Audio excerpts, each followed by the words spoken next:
butchered the cow in the crush a couple of times every year for the past 3 or 4 years. And this keeps happening. But just like the other three, only needed a little model up.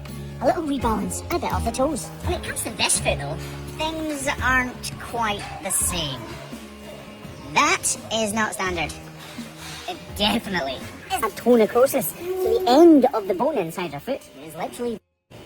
This is how she looked last year and the year before. We trimmed a huge amount of claw, and as you can see, pretty much turned out as well as it could, considering all of the factors, and the fact that she doesn't have a bone inside her foot anymore. Right, we need to take this massive curve out of this part of her foot. All of this will come away. We're hoping that it comes right back to here. It's actually quite difficult to get my grinder in there though, because we're missing a third lever, the one that controls the flap.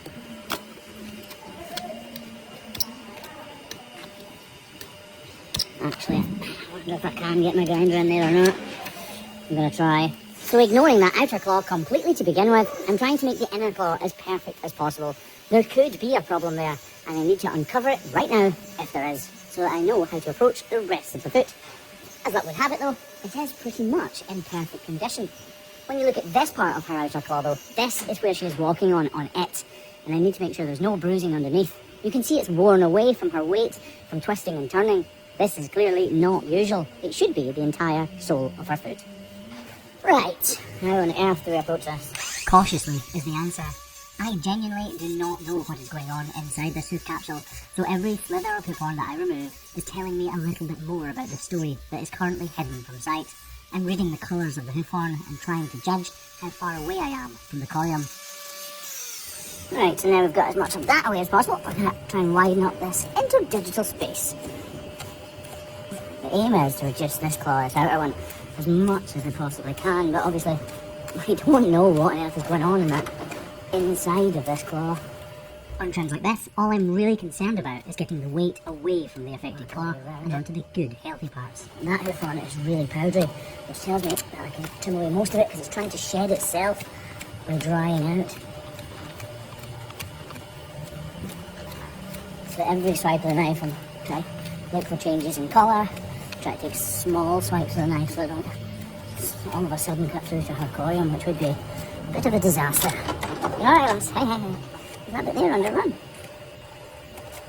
A little bit. Still a bit of powder there.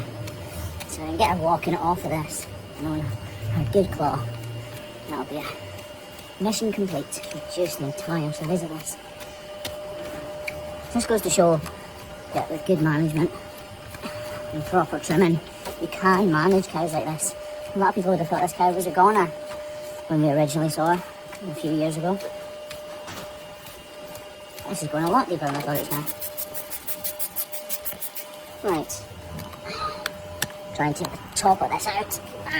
God, that's so hard. Obviously it's barely ever in contact with the ground, so it's extremely dehydrated. There's that hole. I actually remember it now from last year.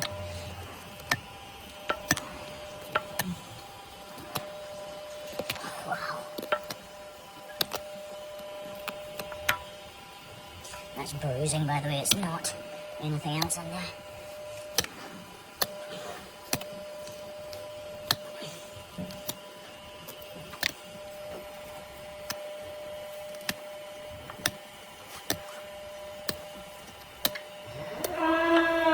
Because this hoof horn is so curved up away from the ground, it spends very little time in the moist environment which the soles endure, meaning that this hoof horn that I'm trying to trim away is incredibly dehydrated and therefore also incredibly hard. This crack goes all the way to the core of the foot. This is a typical tonocrosis lesion. It starts at the hairline with a crack forming all the way down through the foot and kills everything in its path. This has been a problem for this cow for the last few years, but through trimming like this and through careful management, she is still bumbling along, still thriving, still paying her way, and still pretty much comfortable, despite how distorted and contorted this hoof truly is. I was hoping to carve out this hoof all the way to the base of this problem, but it simply goes too deep, and I don't want to make it any worse than it already is. Like I said before, she has been working with this foot by herself for the last couple of years, so as long as I can take the majority of it away, I will have helped her. Well, that's how just had a sudden cough. Is Aye. Do you know how old she is then? She must be 9 at least, yeah. She's probably closer to 10, like. I remember trimming, like I've trimmed her loads, haven't I? Yeah. See, there's something live on the end of this, that's why I'm not taking it on. I'm not willing to give up easily, so I persevere. I really want to get to the root of this problem so that I can fix it once and for all, if that's possible. 2 turns a year, just Yeah. never lane. Another 3 feet would be fine. Aye, absolutely spot on. Right. It's an accident or something, she said. It's a horrible shape thing. Just to hurt her and on the line. And that is this trim pretty much done, or at least it's as far as I'm willing to go. We spray the lesion with iodine just to make sure there's no negative impacts from this trim, and say goodbye to her for the next 6 months, when hopefully we'll see her again for a little top up.